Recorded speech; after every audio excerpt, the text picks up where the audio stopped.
অকস্মাৎ অজয়ের আর্তচিৎকারে আমরা ভীষণভাবে চমকে উঠলাম।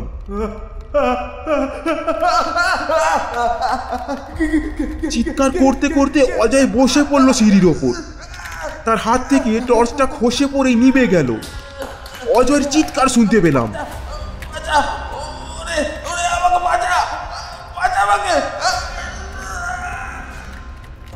তারপরেই সব চুপ। আমরা হুড়মুড় করে নেমে গেলাম অজয়ের কাছে। টর্চটা কোথায় পড়েছে কে জানে। পশু হত্যা, প্রাণী হত্যা ও পশুদের ওপর অত্যাচার ধর্মীয় ভাবনা ও অনুভূতিকে আঘাত দেওয়া মেক ইউনিক এন্টারটেনমেন্ট কোনোভাবেই সমর্থন করে না। গল্পের প্লট তৈরির খাতিরে লেখক এইরূপ ব্যবহার করেছেন। নমস্কার, আজ আপনারা শুনবেন এই মেক ইউনিক এন্টারটেনমেন্ট পরিচালিত হেমেন্দ্র কুমার রায়ের লেখা পোড়ো মন্দিরের আতঙ্ক। ওনার জন্ম 1888 সালের 2রা সেপ্টেম্বর ও প্রয়াণ 1963 সালের 18ই এপ্রিল। তিনি বিখ্যাত মূলত তার শিশু সাহিত্যের প্রাথমিক বিকাশ ও অবদানের জন্য।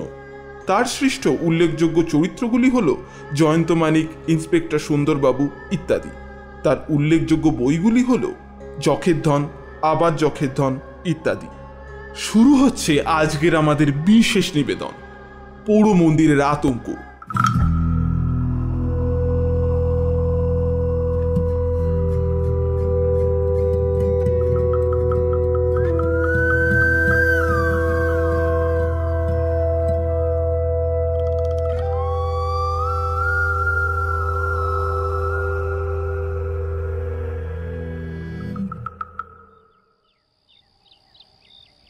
কলকাতা থেকে আমাদের কলেজের 3 জন সহপাঠী বন্ধু এসেছিল আমাদের গায়ে বেড়াতে। তাদের নিয়েই সেদিন বৈকালে গিয়েছিলাম গা ছাড়িয়ে মাইল 1.5 দূরে ময়ূরাক্ষী নদীর তীরে। ওখানকার ময়ূরাক্ষীর 2 তীরের শোভা বড়ই নয়নমুগ্ধকর। ভেবেছিলাম সন্ধ্যার পর অবধি নদীর ধারে বসে গল্প গুজব করে তারপর বাড়ি ফিরব। অন্ধকারে মাঠের মধ্যে আসতে সাপ খোপের সম্মুখীন হতে পারি, এই ভয়ে বাবার 5 সেলের টর্চটা সঙ্গে এনেছিলাম। গরমকাল, 6:30তেও তখন অনেক বেলা, প্রায় 6:30 হবে তখন। আমরা 4 জনে কবিগুরুর একটা গান নিয়ে আলোচনা করছি।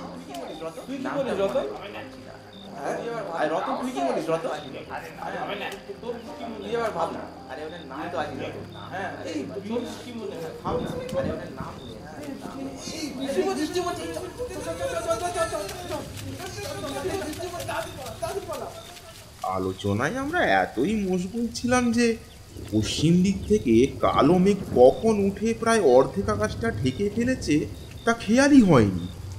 হঠাৎ ঝড় উঠতে খেয়াল হলো। আমরা ধর্মর করে উঠে পড়ে একরকম ছুটতে ছুটতেই বাড়ির পথে হাঁটা দিলাম। আমি জানি এই 1.5 মাইল পথের মধ্যে কোনো ঘর বাড়ি নেই, অর্থাৎ বৃষ্টির হাত থেকে শরীর বাঁচাবার মতো কোনো আশ্রয় নেই। বরাত মন্দ 5-7 মিনিটের মধ্যেই দৈত্যের মতো কালো মেঘটা সারা আকাশ ছেয়ে ফেলল এবং মুষলধারায় বৃষ্টি নামল। সেই সঙ্গে ঝড়ের সে কি বেগ! ছুটতে ছুটতেই আমাদের খেয়াল হলো যে আর একটু এগোলেই আমাদের ডান পাশে পড়বে একটা পুরো কালী মন্দির। সেখানে গিয়ে উঠলে ঝড় বৃষ্টির হাত থেকে বাঁচা যেতে পারে। কিন্তু সন্ধ্যার পর ওই মন্দিরের ধারে কাছেও কেউ ঘেঁষে না। আমারও মন চাইছিল না ওই দিকে যাবার। অবশ্য ভয়ের কোনো কারণ আজ পর্যন্ত কিছু ঘটেনি। কারোর ক্ষেত্রে ভয়টা কেবল সংস্কার বসে। তবু আমি যদি একা থাকতাম তাহলে হয়তো একা থাকার জন্যই ওই মন্দিরে যেতে ভয় পেতাম। কিন্তু আমরা রয়েছি 4 জন, সঙ্গে 5 সেলের টর্চ। অযথা ভয় পাওয়ার কোনো কথাই নয়। তাই মনে সাহস পেয়ে আমি বন্ধুদের নিয়ে ভিজে গোবর হয়ে ওই পোড়ো মন্দিরটা চাতালে গিয়ে উঠলাম। বেশ বড় সড়ো মন্দির। মন্দিরের 2 পাশে ও পিছনে আরও খানচারে ঘর আছে। এই মন্দির ছিল একজন তান্ত্রিকের। ঘরগুলির মধ্যে একটাতে নাকি মায়ের ভোগ রান্না হতো, আর অন্য ঘরগুলিতে চেলা চামুন্ডাদের নিয়ে তান্ত্রিক বাস করত। মন্দির ও ঘরগুলির কিছু কিছু অংশ এখন ভেঙে পড়েছে। দেওয়ালের ছাদে গাছপালা গজিয়েছে আর মন্দির প্রাঙ্গণ লতা গুল্মের ঝোপঝাড়ে আবৃত। এমন মুষলধারায় বৃষ্টি না নামলে আমি কখনোই এই পোড়া মন্দিরে আশ্রয় নিতাম না।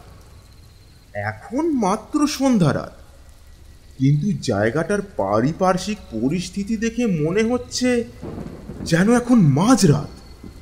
বন্ধু শ্যামল বলল, আচ্ছা জায়গায় আমাদের নিয়ে এলি, সাপ কোপে কামড়াবে না তো? আমি টর্চটা জেলে চারিদিকে দেখে নিয়ে বললাম, দেখে তো সেই রকমই মনে হচ্ছে। কি করব ভাই, যা বৃষ্টি নামলো, বাড়ি যে এখনো অনেক দূরে। এই বৃষ্টিতে এতখানি রাস্তা ভিজলে সবাইকেই জলে পড়তে হবে। আরেক বন্ধু রতন বলল, সে কথা সত্যি। কি মন্দির ছিল রে এটা? দেখে তো মনে হচ্ছে একজনে খুব জাঁকজমকের সাথেই পুজো আর্চা হতো। বললাম, হ্যাঁ, মারাত্মক রকমের জাঁকজমক সহকারেই এখানে কালী প্রতিমার পুজো হতো শুনেছি। সে জাঁকজমক এতই মারাত্মক ছিল যে কোনো লোক পুজো দেখা তো দূরের কথা, কোনোদিন প্রতিমা দেখতেও এখানে আসতো না।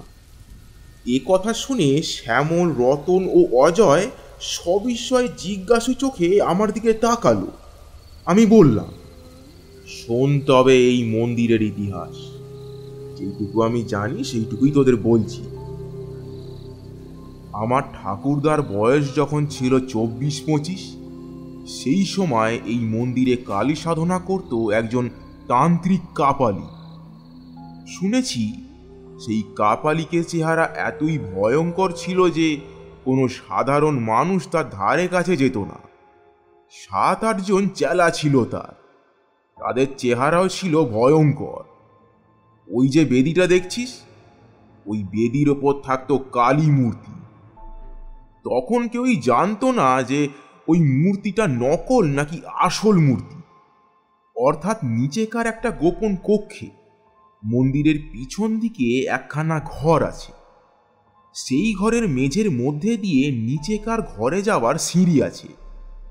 এই ব্যাপারটা আকস্মিকভাবে টের পেয়ে যায় আমাদের গাঁয়ের একদল ছেলে। দলে তারা 6 জন ছিল। সেদিন তারা গিয়েছিল পাশের গায়ে এক বৌভাতের নিমন্ত্রণ খেতে। খেয়ে দিয়ে যখন তারা ফিরছিল তখন রাত 11টা। আমরা আজ যে কারণে মন্দিরে এসে ঢুকলাম, সেদিন তারাও ঠিক একই কারণে এই মন্দিরে আশ্রয় নিতে বাধ্য হয়েছিল। আজকের মতো সেদিন রাতেও এমন মুষলধারায় বৃষ্টি নেমেছিল। তারা এই মন্দিরে চাতালে উঠে দেখে প্রতিমার দরজা বন্ধ, মানুষের কোনো সাড়া শব্দই পাওয়া যাচ্ছে না। তারা ভাবল কাপালিক ও তার চেলা চামুন্ডারা সবাই বোধহয় ঘুমিয়ে পড়েছে। এমন সময় তাদের কানে পৌঁছায় পুজোর ঘণ্টার ধ্বনি। কিন্তু ঘণ্টার যে আওয়াজটা তাদের কানে আসছিল, সে আওয়াজটা ছিল খুবই চাপা এবং ক্ষীণ। প্রথমটা তাদের মনে হয়েছিল খানিকটা দূর থেকে বোধহয় আওয়াজটা আসছে, তাই এইরকম চাপা মনে হচ্ছে। তারপরেই তাদের খেয়াল হলো যে এই মন্দিরের চারিপাশের প্রায় মাইলখানেক জায়গার মধ্যে কোনো বাড়িঘর লোক বসতি নেই। তবে তবে ওই ঘন্টার শব্দ আসছে কোথা থেকে? পুজোর সময় পুরোহিত যে ঘন্টা বাজায়, সেই ঘন্টার শব্দ। তাহলে নিশ্চয়ই এই মন্দিরের মধ্যেই অন্য কোনো ঘরে পুজো হচ্ছে। এই কথা মনে হতেই ওই 6 জন ছেলে উঠে দাঁড়ালো। ওদের মধ্যে 3 জনের টর্চ ছিল। একজন বলল, চল না, ভেতরের দিকটা একবার চুপি চুপি খুলে দেখে আসি, কোথায় কি পুজো হচ্ছে। যতগুলো ঘর ওই মন্দিরের ভেতরে ছিল সব ঘরের দরজাই তারা বন্ধ দেখল। ছেলেরা প্রত্যেকটি দরজার গায়ে কান দিয়ে বুঝল, না, এইসব ঘরের মধ্যে কোনো আওয়াজ নেই। তবে ঘন্টার শব্দ আসছে কোথা থেকে? তারপর তারা মন্দিরের পিছন দিকে যেতেই তাদের মনে হলো যেন ঘন্টার আওয়াজটা এখানে স্পষ্ট। টর্চের আলোয় দেখল সেখানে একটা ঘর রয়েছে এবং ঘরের দরজাটাও আধখোলা অবস্থায় রয়েছে। ছেলেরা এবার আরো হুঁশিয়ার হলো। ঘরটার মধ্যে কোনো লোকজন থাকতে পারে বলে তাদের মনে সন্দেহ হওয়ায় তারা অন্ধকারের মধ্যে গা মিশিয়ে নিশ্চুপে অনেকক্ষণ অপেক্ষা করলো, কিন্তু ওই ঘরটাও জনশূন্য রয়েছে। এ ব্যাপারে শেষ পর্যন্ত নিশ্চিত হয়ে তারা সকলে ধীরে ধীরে ওই কক্ষে প্রবেশ করলো। ভেতরে কি আছে এটাই তারা দেখতে চায়, কিন্তু ঘরটার মধ্যে ঢুকতেই ঘন্টার শব্দ আরো স্পষ্ট হয়ে উঠল। এবার তারা বুঝলো ওই ঘরের মধ্যেই ঘন্টা ধ্বনির রহস্য লুকিয়ে আছে। টর্চের আলোয় তারা ঘরের মেঝেতে একটা বিরাট চৌকো ভারী লোহার পাত দেখতে পেল। লোহার পাতটা দেখে তাদের মনে কেমন যেন সন্দেহ জাগলো। খুব সন্তর্পণে পাতটার দিকে এগিয়ে একজন সেটাকে টেনে সরাবার চেষ্টা করলো।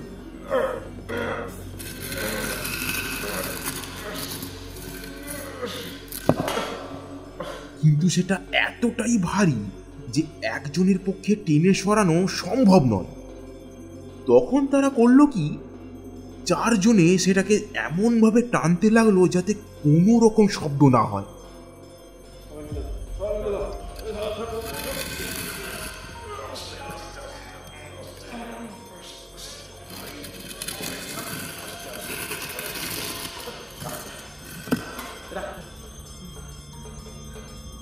খানিকটা টানতেই একটা গর্তের মুখ দেখতে পেল তারা, এবং সেই সঙ্গে ঘন্টার শব্দ একেবারেই স্পষ্ট হয়ে উঠল। বুঝল এই ঘরের নিচেকার কোনো চোরা কুঠুরিতে ঘন্টা বাজছে, এবং সেই ঘরে যাবার এটাই হলো গুপ্তদ্বার। ছেলেরা রহস্যের গন্ধ পেল। এমন গুপ্ত কক্ষে পুজো আচ্ছা করার কারণ কি? নিগূঢ় কারণ। নিশ্চয়ই কিছু একটা আছে, এবং সেই কারণ জানবার জন্যই তাদের সকলের ডান পিঠের মন আনচান করে উঠল। তারা সেই লোহার পাতটাকে আরো খানিকটা সরিয়ে গুপ্তদ্বার সম্পূর্ণ উন্মুক্ত করে ফেলল। তাদের নজরে পড়ল কয়েক ধাপ সিঁড়ি সোজা নিচের দিকে গিয়ে ডান দিকে বেঁকে গেছে। গুপ্ত কক্ষে যে আলো জ্বলছে তারই আলোয় আলোকিত হয়ে আছে সিঁড়ির বাঁকের মুখটা, ফলে সমস্ত সিঁড়িটাই মোটামুটি ভাবে দেখতে পাওয়া যাচ্ছে। অতঃপর ছেলেরা মুহূর্তকালের জন্য একবার চুপি চুপি যুক্তি করে স্থির করে নিল যে তারা নিঃশব্দে সিঁড়ি বেয়ে খানিকটা নিচে নেমে দেখে আসবে কি ধরনের পুজো হচ্ছে ওখানে, যার জন্য এত গোপনীয়তার প্রয়োজন। সিঁড়ির সেই বাঁক অবধি নেমে ছেলেরা সন্তর্পণে ডান দিকে দৃষ্টিপাত করে যা দেখতে পেল তাতে তারা ভয় বিস্ময় একেবারে হতভম্ব হয়ে গেল। তারা দেখল দরজা জানলা বিহীন মাঝারি আকারের একখানা ঘর। ঘরখানার এক পাশে হাত তিনেক লম্বা এক কালী প্রতিমার সামনে একজন ভয়ঙ্কর দর্শন তান্ত্রিক কাপালিক পূজায় মগ্ন। তার আশেপাশে কয়েকজন চেলাচামুন্ডা দাঁড়িয়ে রয়েছে। তাদের মধ্যে দুজন একটি 10-12 বছরের বালককে ধরে আছে, আর একজনের হাতে রয়েছে একটি তীক্ষ্ণ ধার খড়া। এছাড়া ঘরখানার একটি কোণে জড়ো করা ছিল কয়েকটি সুতীক্ষ্ণ বর্ষা এবং আরও গোটা চারেক খড়া। ছেলেরা বুঝল এই মন্দিরের আসল পূজা এখানেই হয় এবং নরবলি পর্যন্ত হয়ে থাকে। ইতিমধ্যেই কাপালিক পুজো শেষ করে আসন ছেড়ে উঠে দাঁড়ালো এবং ঘাতকের দিকে চেয়ে ইশারায় বলির নির্দেশ দিল। ইশারা পেয়ে ঘাতক খড়াটাকে শক্ত করে বাগিয়ে ধরল, আর সেই চেলা দুজন বালকটিকে নিয়ে এগিয়ে গেল প্রতিমার সামনে।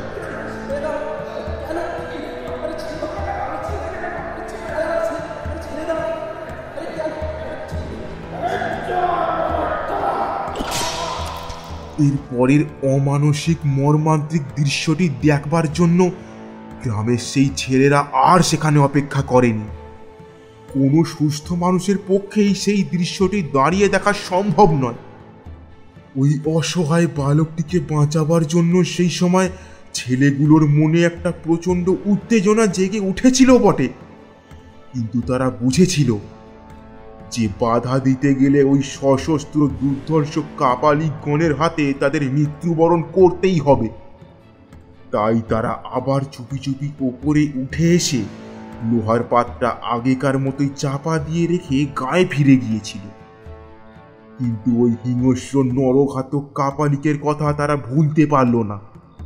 ওই কাপালিকরা ইতিপূর্বে যে কত শিশু হত্যা নরহত্যা করেছে তার হয়তো ইয়ত্তা নেই। তবে ওই সব বলি ওরা ছেলে চুরি যাওয়ার অপবাদের জন্য আশেপাশের গাঁ থেকে জোগাড় করতো না। তা যদি করতো তাহলে আমাদের গাঁয়ের মধ্যে ভীষণ একটা হইচই পড়ে যেত, কিন্তু সেরকম কিছু শোনা যায়নি কোনোদিন। ওরা নিশ্চয়ই অন্য কোনো দূর দেশ থেকেই বলি জোগাড় করত। যাই হোক, ভবিষ্যতে আর যাতে তারা কোনো মানুষ খুন করতে না পারে, ছেলেরা তার যথাযথ প্রতিকার করার জন্য বদ্ধপরিকর হয়ে উঠল। নির্জনে অনেকক্ষণ ধরে যুক্তি করে তারা স্থির করল যে ওই কাপালিক ও তার চেলাদের সকলকে তারা হত্যা করবে, এবং কিভাবে হত্যা করবে তারও একটা সাংঘাতিক উপায় স্থির করে ফেলল। দিন 6-7 পরেই একদিন রাত 10টা নাগাদ তারা আবার এই মন্দিরের নিকটে এসে পৌঁছালো। তাদের সঙ্গে ছিল বড় বড় টিনের 2 টিন পেট্রোল। এসব ব্যাপার তখনও পর্যন্ত তারা গাঁয়ের কোনো লোককেই জানায়নি, জানিয়েছিল কাপালিককে হত্যা করার পরে। মন্দিরের নিকটবর্তী বড় একটা ঝোপের আড়ালে লুকিয়ে অনেকক্ষণ পর্যন্ত তারা মন্দিরটার দিকে তীক্ষ্ণ দৃষ্টি রেখেও কোনো জনমনীষীর সারা শব্দও পেল না। তখন তারা নিঃশব্দে মন্দিরের চাতালে গিয়ে উঠল। তারপর পিছন দিকের সেই ঘরটার নিকটবর্তী হতেই তাদের কানে ঘন্টার চাপা আওয়াজ ভেসে এলো। এতক্ষণে তারা নিশ্চিত হতে পারল, যাক, পুজো হচ্ছে এবং কাপালিকেরা তাহলে ওই পুজোর ঘরেই আছে। অতঃপর তারা এসে হাজির হলো সেই গুপ্তদ্বারের নিকটে। তাদের এরপরের কার্যকলাপ অত্যন্ত ক্ষিপ্রতার সঙ্গে শেষ হলো। একজন একটু তফাতে সরে গিয়ে দেশলাইয়ের কাঠি জেলে একটা কাগজ ধরালো, আর একদিকে অন্য ছেলেরা লোহার পাতটা সরিয়ে ফেলেই সেই গুপ্ত গহ্বরের মধ্যে 2 টিন পেট্রোল সম্পূর্ণ ঢেলে দিল।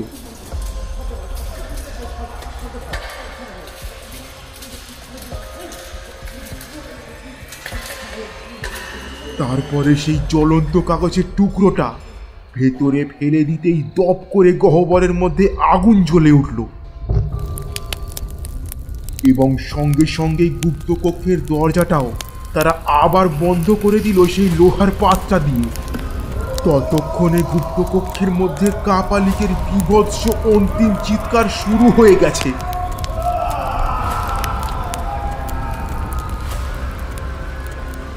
কিন্তু সেই চিৎকার অতি অল্পকালের মধ্যেই থেমে গেল। প্রচণ্ড নিস্তব্ধতা নেমে এলো। তারপর শত্রু ধ্বংস করে ছেলেদের দল বীরবিক্রমে গায়ে ফিরে গিয়ে সকলের কাছে প্রকাশ করেছিল তাদের দুঃসাহসিক কাণ্ড কারখানার কথা। তা শুনে গায়ের লোক স্তম্ভিত হয়ে গিয়েছিল। কিন্তু এই মন্দিরের ধারে কাছে আগেও যেমন কেউ আসতো না, কাপালিকদের মৃত্যুর পরও কেউ কোনোদিন শখ করে এইদিকে আসেনি। সেই দিন ছেলেরা যেমন এসেছিল, আজ আমরা যেমন এলাম, তেমনি নিতান্তই দায় পড়েই হয়তো কেউ কদাচিৎ এদিকে এসে থাকতে পারে। গল্প শেষ করে আমি চুপ করতেই অজয় বলল, বাবা, এ কি আশ্চর্য কাণ্ড! অপর 2 বন্ধু নীরব। হঠাৎ ভয়ে আমার সারা দেহ একবারে শিউরে উঠল, সর্বশরীর কুঁকড়ে গেল আমার। হ্যাঁ, বেশ বেশ স্পষ্টতই শুনতে পাচ্ছি ঘন্টার শব্দ, যদিও খুব চাপা, তবুও সাংঘাতিক রকমের স্পষ্ট। যেন সেই বহুকাল আগে যেমন ছিল এখনো তেমনই এই মন্দিরের চারিপাশে প্রায় মাইলখানেক জায়গার মধ্যে কোনো ঘরবাড়ি নেই। তবে তবে কোথা থেকে আসছে এই ঘন্টার শব্দ? সেই গোপন কক্ষে আবার কি কোনো নতুন কাপালিক আশ্রয় নিয়েছে নাকি? মন্দিরের যা পোড়া অবস্থা তাতে নিঃসন্দেহেই বলা যায় এখানে কোনো লোক বাস করে না। মন্দিরের সর্বত্র ধুলো বালি, শুকনো পাতা, কাঠি কুটিতে ভর্তি। দেওয়ালের ফাটলে ফাটলে গাছপালা জন্মেছে। লোক বাস করলে মন্দিরের চাতালে এমন 1 ইঞ্চি পুরো ধুলো বালিও জমে থাকতো না, শুকনো কাঠি কুটিও পড়ে থাকতো না। তবে এই ঘন্টার আওয়াজ আসছে কোথা থেকে? এই মন্দিরের মধ্যে থেকেই আসছে, তাছাড়া আবার কোথা থেকে আসবে? শ্যামল, অজয় আর রতন এদের কানেও পৌঁছেছে ঘন্টার শব্দ। অজয় 2 ভ্রু কুঁচকে সন্নিগ্ধ কণ্ঠে বলল, একটা ঘন্টার আওয়াজ আসছে না? আমি বললাম, সেই অন্ধকারের মধ্যেও দেখতে পেলাম অপর বন্ধু জল জলে চোখে আমার মুখের দিকে তাকিয়ে আছে। অজয় হচ্ছে 1 নম্বরের ডান পিঠে ছেলে, অত্যন্ত সাহসী।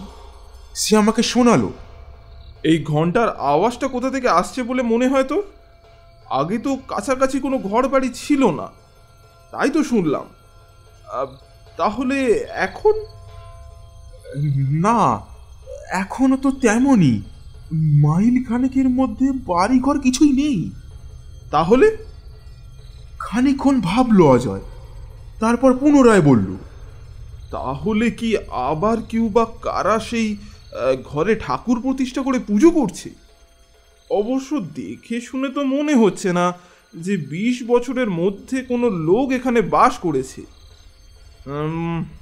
যাই হোক, ব্যাপারটা না দেখে ছাড়ছি না। আওয়াজটা শুনে তো মনে হচ্ছে মন্দিরের মধ্যে থেকেই আওয়াজটা আসছে। চল তো সেই ঘরটার মধ্যে নিয়ে চল আমাকে, যে ঘরটায় বলছিলিস লোহার পাতে ঢাকা ওই গুপ্ত পথটা আছে। বললাম, সে ঘর তো আমি জানি নে, তবে শুনেছি পিছনের দিকে।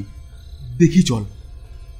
আমার সেদিকে যাবার মোটেই ইচ্ছা ছিল না, কিন্তু পাছে শহরের বন্ধুদের কাছে আমি ভীতু কাপুরুষ প্রতিপন্ন হই, সেই ভয়তেই আমাকে ওদেরকে নিয়ে যেতে হলো। মন্দিরের পিছন দিকে পৌঁছাতেই ঘন্টার আওয়াজটা খানিকটা স্পষ্ট হলো। ভয়ে থরথরিয়ে কেঁপে উঠলাম আমি। কম্পিত গলায় বললাম, হ্যাঁ হ্যাঁ, সেই ঘরেতেই ঘন্টা বাজছে, কোনো ভুল নেই। এরা আবার কারা এলো? আমি ভীত হয়ে পড়েছি। অজয় বোধহয় তা টের পেয়ে বলল, কি রে বিপিন, তুই কি ভয় পাচ্ছিস? না না, ভয় পাবো কেন? তবে তবে ভাবছি আবার কোনো নরবল্টনি হচ্ছে না তো? অজয় বলল, দেখাই যাক না কি হচ্ছে। আমি বুঝতে পারলাম রতন বা শ্যামলেরও এইসব ব্যাপারে উৎসাহের অভাব রয়েছে। ওরা দুজনেও কেমন যেন মিয়ে রয়েছে। আমার মতোই অবস্থা আর কি। ভীতু কাপুরুষ প্রতিপন্ন হতে চায় না বলেই নিরুত্তরে এগিয়ে চলেছে। অজয় আমার কাছ থেকে আগেই টর্চটা নিয়েছিল। টর্চের আলোয় 2 পাশ দেখতে দেখতে সে এগিয়ে চলেছিল। যে কটা ঘর দেখলাম, কোনো ঘরের দরজা জানলা নেই। সব ওই পোকায় নষ্ট করেছে আর ভেঙে চুরে পড়েছে। সর্বত্র ধুলো বালি নোংরা ইত্যাদিতে ভরা। এখানে কোনো লোকের যাওয়া আসা থাকলে এই পুরো ধুলোর ওপর তার পায়ের দাগ নিশ্চয় থাকতো। কোনো পদচিহ্ন নেই, এমনকি কোনো জন্তু জানোয়ারের পর্যন্ত না। শুধু আমরা কজনই সুস্পষ্ট পদচিহ্ন ফেলে এগিয়ে চলেছি। অসম্ভব, এখানে কোনো মানুষ থাকতে পারে না। কথাটা আচমকা বলল অজয়। তবে আমি আর শ্যামল দুজনে একই সঙ্গে প্রশ্ন করে বসলাম। অজয় বলল, তবেটা যে কি সেটাই তো জানতে যাচ্ছি। আমরা সেই ঘরটার মধ্যে এসে হাজির হলাম। মুখে চোখে মাকড়সার জালের স্পর্শ পাওয়া গেল। এই ঘরে লোকের যাওয়া আসা থাকলে কি এমন মাকড়সার জাল ছড়িয়ে থাকতো? এবার উজ্জ্বল টর্চের আলোয় মেঝের চারিদিকে তাকিয়ে দেখতে পেলাম একটা বিরাট মরচে ধরা লোহার পাত পড়ে রয়েছে। ঘরের মেঝে ও লোহার পাতটার ওপর 1.5 ইঞ্চি পুরো ধুলোর আস্তরণ জমে রয়েছে। এখানে ঘন্টার শব্দ আরো স্পষ্ট। একটা না ঘন্টা বেজেই চলেছে। মনে হচ্ছে যেন আরতি হচ্ছে। আমরা প্রত্যেকেই উপলব্ধি করতে পারলাম যে এই ঘরের নিচ থেকেই ঘন্টার আওয়াজটা আসছে। যেখানে লোকজনের কোনো অস্তিত্ব নেই সেখানে ঘন্টা বাজে কি করে? এ কি অলৌকিক কাণ্ড! আমার গায়ের লোম খাড়া হয়ে উঠল। ভীষণ একটা বিপদের ইঙ্গিত পাচ্ছি যেন। আশ্চর্য, অদ্ভুত। অজয় একই দৃষ্টিতে লোহার পাত্রার দিকে তাকাতে তাকাতেই কথাটা বলল। শ্যামল বলল, স্পষ্ট বোঝা যাচ্ছে বহুকালে ঘরে কোনো মানুষ পা রাখেনি, অথচ নিচের ঘরে ঘন্টা বাজছে। ঘন্টাটা আপনা আপনি বাজছে না নিশ্চয়ই, মানুষই তো বাজাচ্ছে। তবে কি সে মানুষ হাওয়ায় মিশে নিচের অন্ধকার ঘরে গেছে, যার জন্য পায়ে ছাপ পড়েনি?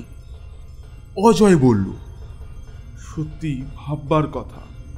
এই রহস্যের কারণটা তো জানতেই হবে। এবার আমরা সকলে মিলে লোহাটা টেনে সরাতেই গুপ্তপত্রা নজরে পড়ল।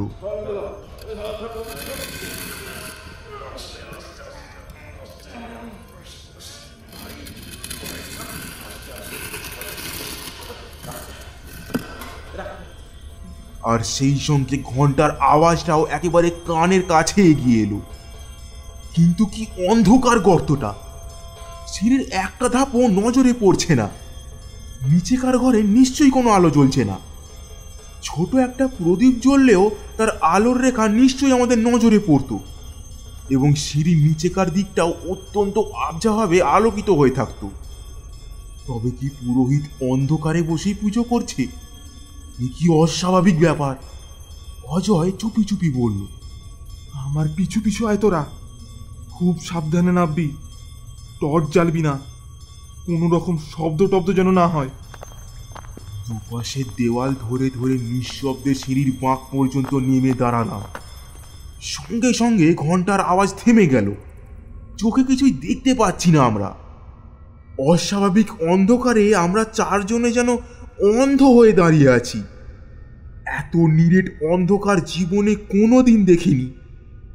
আমরা সকলে গায়ে গা ঠেকিয়ে বেশ কিছুক্ষণ সেখানে দাঁড়িয়ে থেকেও কোনো মানুষজন তো দূরের কথা, একটা আরশোলার অস্তিত্ব পর্যন্ত টের পেলাম না।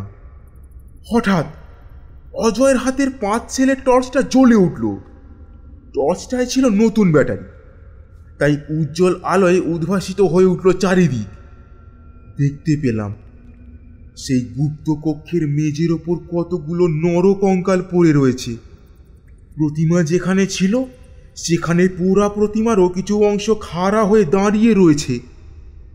ঘরের একটা কোণে সেই বর্ষা আর খাড়াগুলোও রয়েছে, আর একটা খাড়া পড়ে রয়েছে প্রতিমার একেবারে কাছাকাছি জায়গায়। পুজোর ঘণ্টা এবং কয়েকটা থালা আর কোষাকষি ইত্যাদি প্রতিমার সামনে পড়ে রয়েছে। এই সমস্ত জিনিস আগুনে পুড়ে এবং তার ওপর ধুলোর আবরণ জমে এমন চেহারা হয়েছে যে বোঝার উপায় নেই কোনটা লোহার তৈরি আর কোনটা তামার বা কোনটা পিতলের জিনিস। বেশ কিছুক্ষণ ঘরটা দেখে নিয়ে অজয় গলায় বেশ জোর দিয়ে বলে উঠল, অসম্ভব, এ ঘরে ঘন্টা বাজছিল না।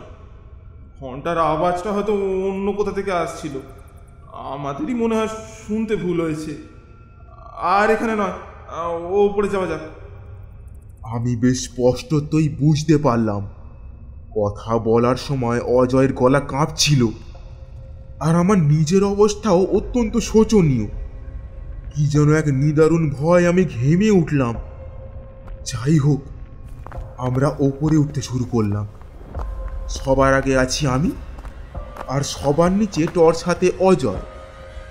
অকস্মাৎ অজয়ের আর্তচিৎকারে আমরা ভীষণভাবে চমকে উঠলাম।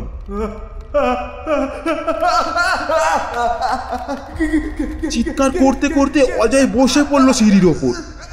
তার হাত থেকে টর্চটা খসে পড়ে নিভে গেল। অজয়ের চিৎকার শুনতে পেলাম,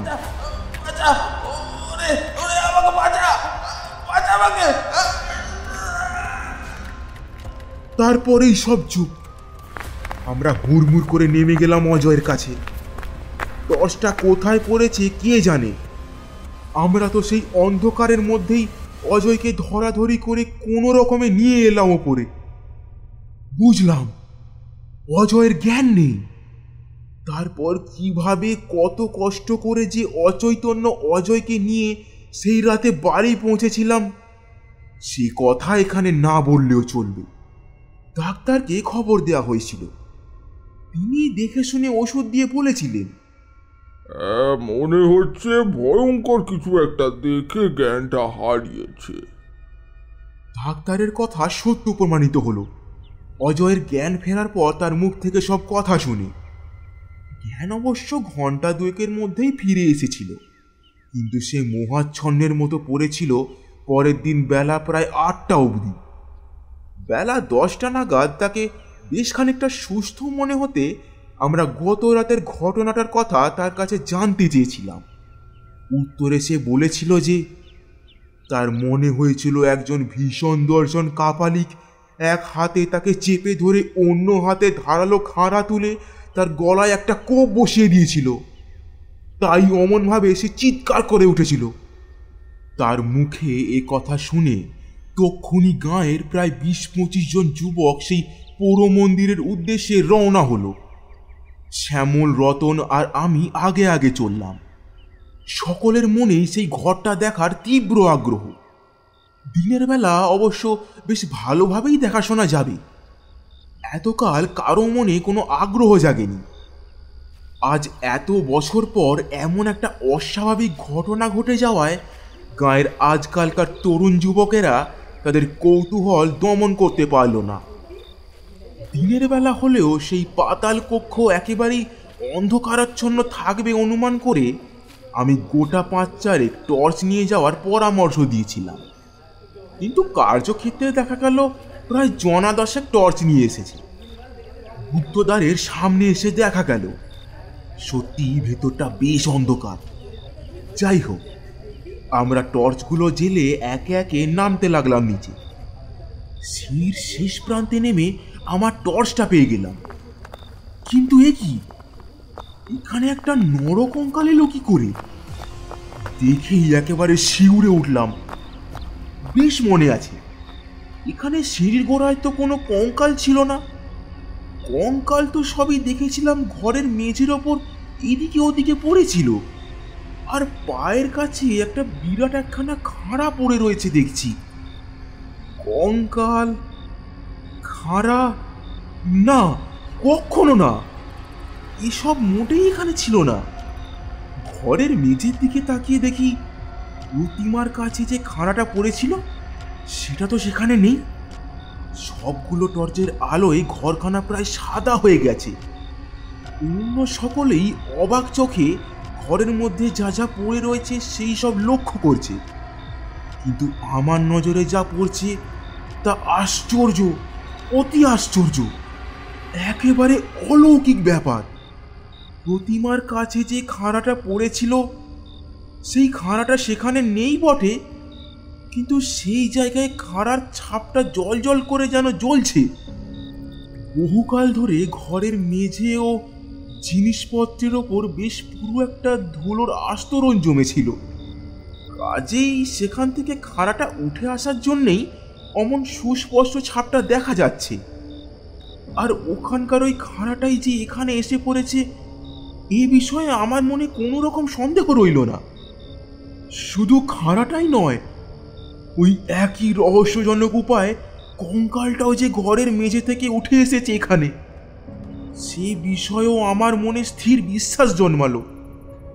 কিন্তু এই অলৌকিক কাণ্ড কারখানার মূলে কোন অলৌকিক রহস্য যে অন্তর্নিহিত রয়েছে তার মীমাংসায় পৌঁছানোর মতো বুদ্ধিবৃত্তি আমার নেই। অত লোকজনের মধ্যে থেকেও কি যেন একটা দারুণ ভয়, আমার সারাটা দেহ শক্ত কাঠ হয়ে গেল।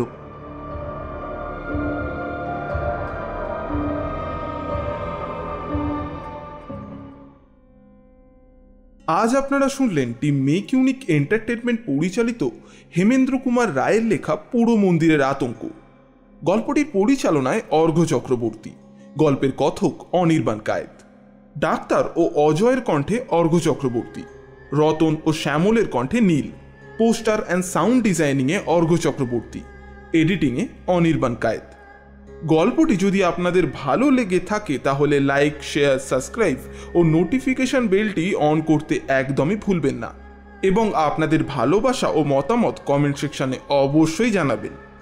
আজকের মতন বিদায়। আগামী শুক্রবার টিম মেক ইউনিক এন্টারটেনমেন্ট আপনাদের কাছে আরও একটি নতুন ও রোমাঞ্চকর গল্প নিয়ে হাজির হচ্ছে। ততক্ষণ পর্যন্ত ভালো থাকুন, সুস্থ থাকুন।